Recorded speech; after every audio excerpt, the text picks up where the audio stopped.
So here we go again, and this time it's Richard Edwards coming into the cage. 32 years of age, the New York Shogun. 2 wins, 2 losses, but both his wins by way of big KO, Frank. Yeah, he's got an incredible way of sneaking his hands in there late. He's got a weird punching style, not very straight, a little more angled.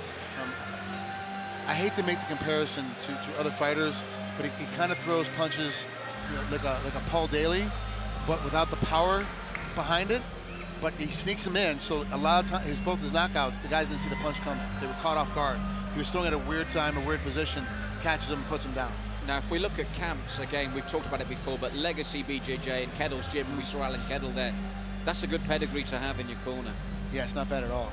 I mean, it's very rare to have high-quality trainers that have been in the real heat of battle, deep heat of battle, and still come out and be great trainers. Usually deep heat battle guys are not very good, aren't very good trainers, overall trainers. They just don't have that ability. These guys do. And so you're coming out from a guy that can literally look at you and go, look, I've been there already. I've already done this. I'm telling you from personal experience, go do this thing, because I know in this particular round of this particular fight, it happened for me, kind of thing. And that makes it's a big difference to a competitor and to an athlete when he walks in. Now, by contrast, as we see him here, Andy Craven from the Fight Ministry, his 3 wins in his unbeaten record have all come by way of subs, and we were here at BAMMA 14 for his last one with Zisha. And most sub guys tend to have a very poor stand-up game. He's got a better than average stand-up game, but you know for sure every time he's throwing a punch, I don't care if it's a 12-punch combination or a 2-punch combination, at some point he's looking for a takedown.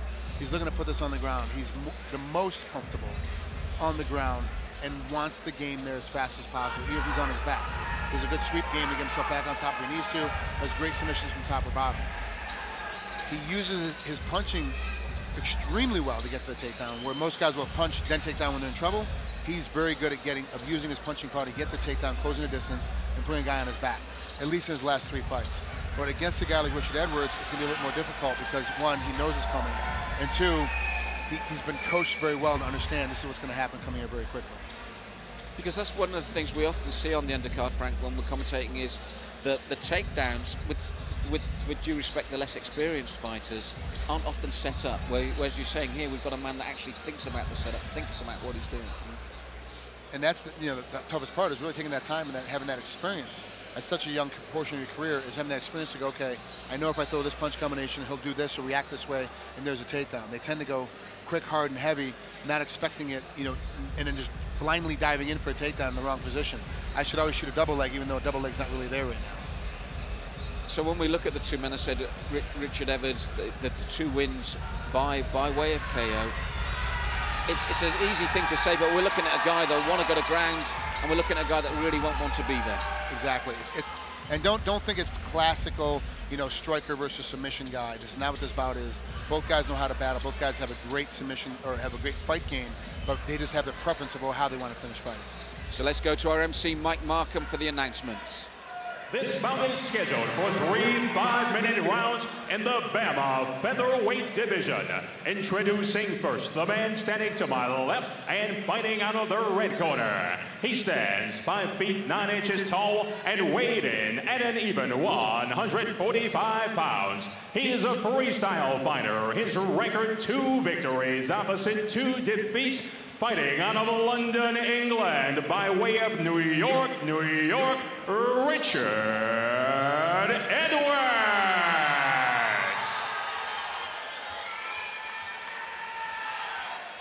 The opposition comes in the form of the man standing across the cage to my right and fighting out of the blue corner. He stands 5 feet 10 inches tall. His official weight, 146 1/2 pounds. He is a Brazilian Jiu-Jitsu specialist. His record, 3-0, fighting out of Grimsby, England, Andy Craven.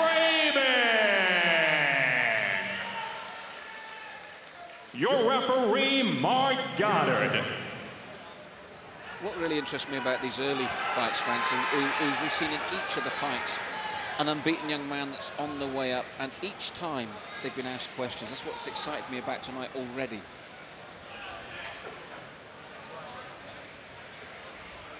And just as you said, Andy, looking to use those punches, not afraid to stand with Richard at the moment, but I'm sure, as you said, that's just a setup. Oh, wow. I was just going to say, he keeps dipping his head deep to his right. Every time he steps in looking for that takedown, he's going to get caught an uppercut or a knee, right when I was about to say it. Richard threw that knee. Yes, Yeah. it was very dangerous for Craven there, and they tie up against the cage. I hate it when fighters are faster than I can talk. I was told by a teacher that he could talk faster than I could think. Well, yeah, that tends to be true. Most teachers think that incorrectly, but they think it. No, he was right. I was terrible. Oh. I was just terrible. I was going to say, what class was it? It was math. Yeah, I have the same problem. And again, that knee, but this time Craven was ready for it. He dragged across. You see, he didn't drive, and on that takedown, he just slid. He had his knees and was just trying to drag him down to the ground instead of driving through him. If he drove through him, he would have put him down right here against the cage in this position. Instead, they're back on their feet, and there's been no real change yet. No, Richard Edwards doing a good job. The 32-year-old from New York, now training in London. And they break free once more. So Craven's got to rethink again, hasn't he, Frank? He's had 2 definite takedown attempts and been stuffed on both. Caught a knee when he comes in, and now he's got to worry about the uppercut or a knee. Oh, the left hook came in there from Edwards as well, from the southpaw stance.